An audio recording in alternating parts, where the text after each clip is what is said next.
Baik, kita coba melanjutkan materi kita ya. Jadi status terakhir itu kita sudah berhasil membuat kontainer dengan PHP Apache dan sudah berhasil menampilkan tulisan. Intinya sudah jalan sebenarnya. Nah, pada materi berikutnya kita akan memanfaatkan Docker Compose ya. Docker Compose. Kita lanjut kembali memanfaatkan Docker Compose ya.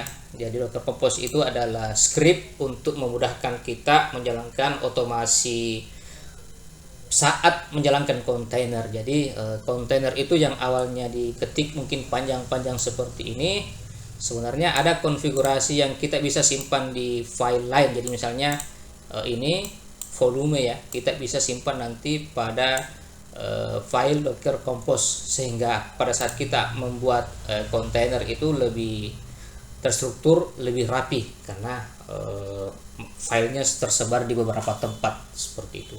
Jadi ada file untuk tempat melakukan konfigurasi seperti itu, sehingga perintah kita itu tidak panjang di sini ya, tidak panjang di sini. Oke,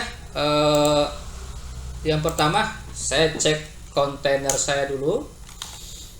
Itu perintahnya sudo docker ya, ps sudo docker ps. Ini kita cek kontainer dulu. Ini kontainer lama saya ya, jadi saya mau hapus saja. Caranya adalah kita hapus kontainer menggunakan ID nya itu kan kelihatan di sini sebenarnya. ID nya kelihatan di sini. Nah, silakan nanti Anda copy paste ya. Kalau mau mudahnya di command prompt aja. Nah, kalau saya karena saya sudah copy ininya, copy ID-nya, kontainer ID-nya, maka saya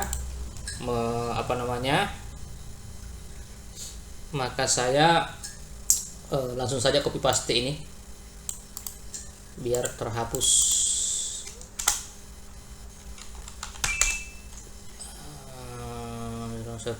Oke, kita minta stop dulu. Ini kontainernya sementara jalan ya, kita stop dulu. Oke, saya modif filenya sedikit ya. Ternyata tidak mau dihapus kalau belum stop kontainernya, maka saya hapus ya, sudo docker stop, kemudian ID-nya berapa ya. Kita tes lagi. Ini sudah stop, kemudian kita coba hapus lagi. Ingat ya, ID-nya sesuai dengan ID dari Docker kontainer Anda maksudnya. Nah, selanjutnya ini sudah kosong ya, artinya kontainer yang jalan sudah tidak ada lagi. Kemudian kontainernya sudah saya hapus juga ya. Ini cek kontainer. Kemudian kita buat folder my app pada user Linux Anda. Nah, user Linux saya itu adalah, kalau mau cek adalah user Linux saya itu adalah dipa.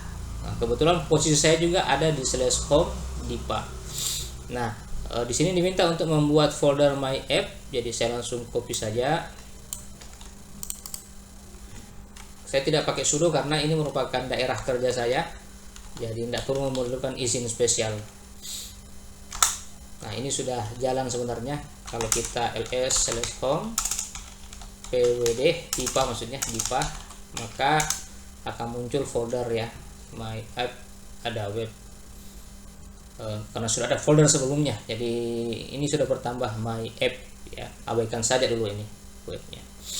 Kemudian kita masuk ke folder ini, cd /home dipa my app, cd /home dipa my app. Kalau mau pastikan ketik pwd di mana kita berada. Ini ya, kita sekarang sudah ada di /home dipa my app. Selanjutnya, karena kita ini penting ya, struktur directory-nya seperti ini, home dipa my app. Ingat bahwa kata dipa ini sesuai dengan user Anda ya.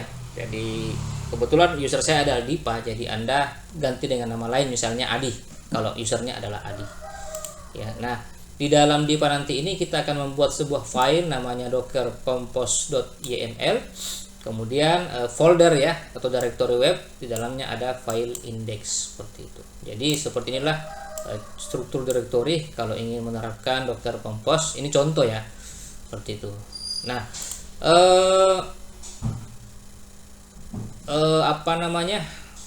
kita langsung saja kita masuk dulu di Home Dipa My App. Kita sudah di My App, kemudian kita buat dulu filenya ya. Pertama filenya itu touch Docker, ini buat file ini compose.yml. Kita ls sudah ada, kemudian kita buat folder mkdir web, kita ls lagi. Nah, dalam folder web itu sudah ada ini ya, gitu. Sekarang kita tambah lagi file index ya, file index mkdir touch. Kita langsung saja web, karena kita sudah aktif di directory my app, langsung saja index.php. Nah, kalau mau dicek lagi ls web, nah ini file index.php ini sudah ada, seperti itu. Nah, strukturnya sudah lengkap ya, kemudian bisa saja berikutnya kita diminta untuk mengisi file Docker Compose ini ya. Nah, Docker ini karena istilahnya basic sekali, jadi filenya pendek. Kalau mau panjang, saya biasanya kalau sudah banyak image yang ingin dikonfigurasi kontainer ya, itu akan panjang. Nanti supaya tidak repot, jadi pada awalnya sih sebenarnya kita bisa pakai perintah nano Docker file yang mau diedit ya, Docker Compose. Bisa saja kita tulis di sini ya. Cuma kalau sudah panjang agak repot. Nanti kita menggunakan aplikasi namanya WinSCP ya. Nanti Anda download. Ini WinSCP namanya, WinSCP. Itu untuk meremote, kemudian untuk mengedit file dengan lebih mudah ya, nanti saya perlihatkan. Jadi WinSCP ini kita tidak perlu lagi mengetik, kita bisa copy paste kode ya, nanti saya perlihatkan langsung saja. Oke. Kita akan mengisi file Docker Compose ini, file ini yang sudah kita buat dengan ini. Jadi kita tidak perlu ngetik lagi, tetapi kita jalankan WinSCP saja. Nanti setelah Anda membuka WinSCP ini, saya potong sedikit ya karena banyak alamat penting di dalam. Anda masukkan alamat seperti kita mau meremote menggunakan SSH ya. Kita pakai IP lokal karena sudah mapping port.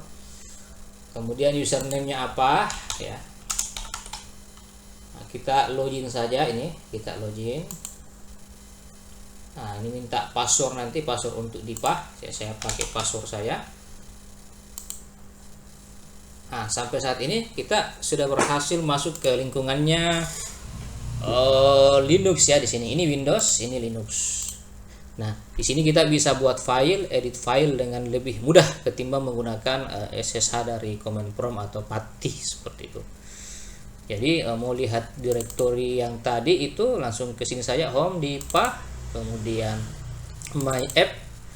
Ini ada file Docker Compose ya. Bisa klik kanan, kemudian edit,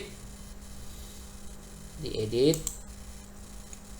Ini filenya kosong, jadi di Windows kita sedang membuka file dari Linux ya, Docker Compose.yml. Nah, saya kira kalau seperti ini tidak perlu ngetik lagi ya, kayak di command prompt ini tidak perlu kita ngetik lagi. Kita cukup masuk di WinSCP tadi, cari file kita yang mau di copy paste ini ya. Jadi saya pindahkan saja ini. Nah, lebih enak ya, tidak perlu ngetik lagi. Nah, kemudian kita save. Oke. Nah, nanti kita sambung di video yang berikutnya ya.